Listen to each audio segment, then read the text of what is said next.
Bonjour, je suis Alexis Lirim, créateur de Bonaparte le Wargame. Je suis désolé. Bonjour, je suis Alexis Lirim, créateur de Bonaparte le Wargame. Bonjour, je suis Romuald Fado, directeur des éditions Machine Arrière, et ensemble, on va jouer à une partie de Bonaparte.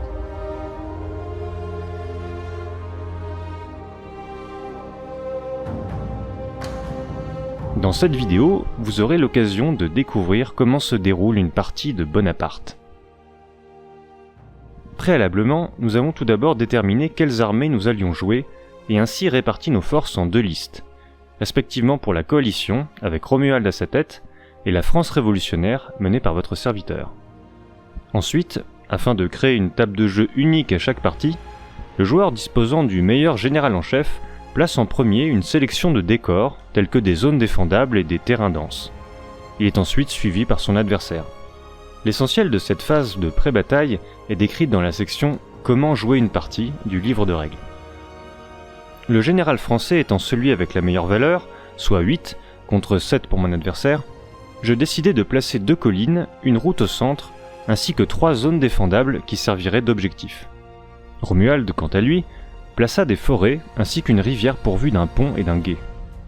Le jet d'initiative du premier tour permit de déterminer sur quel bord de table chacun se déploierait. Ayant remporté ce jet, je pus choisir le bord sans la rivière, considérant qu'elle risquerait de freiner l'avance de mon armée. Aucun joueur ne laissa de brigade en réserve. L'intégralité des forces furent donc déployées.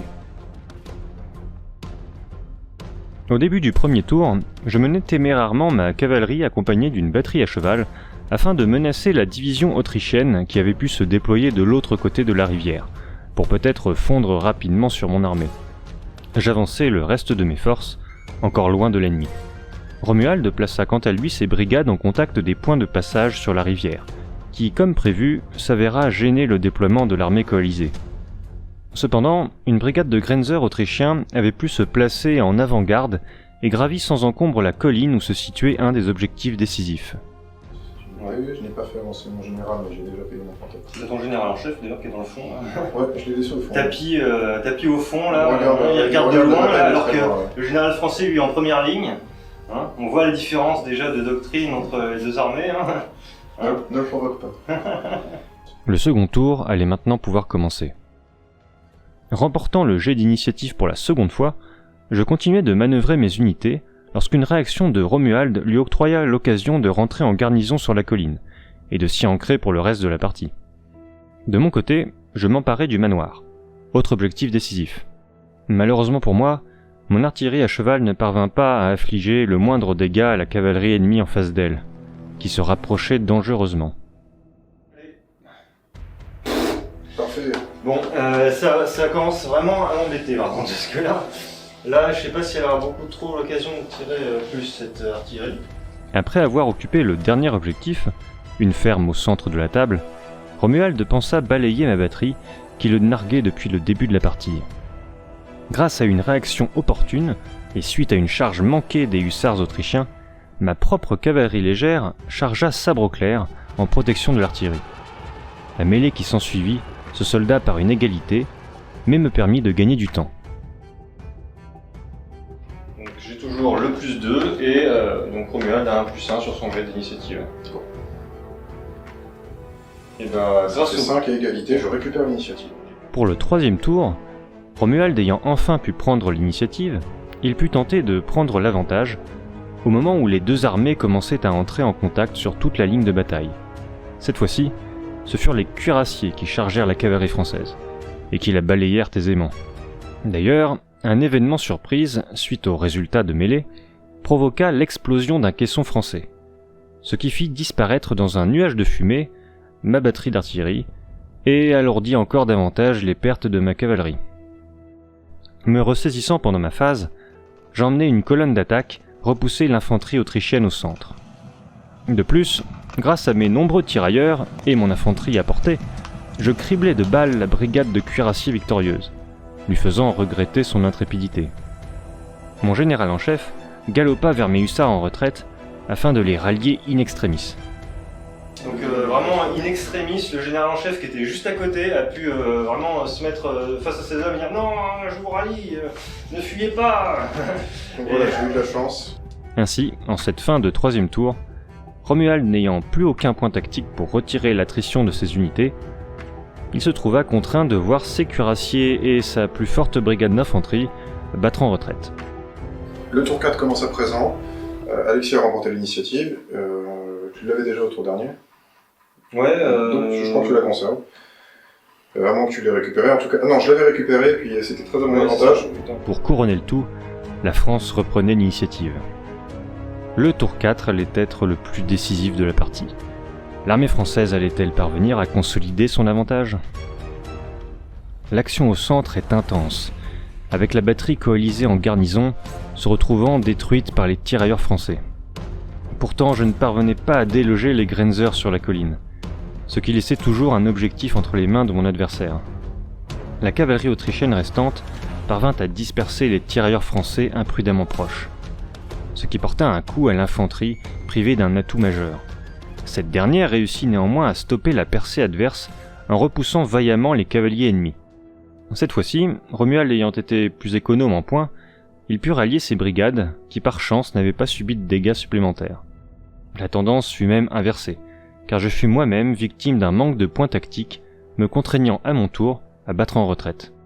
En cette fin de tour 4, contre toute attente, l'armée française était désormais elle-même dans une posture difficile, ne maintenant sa présence qu'à sa droite.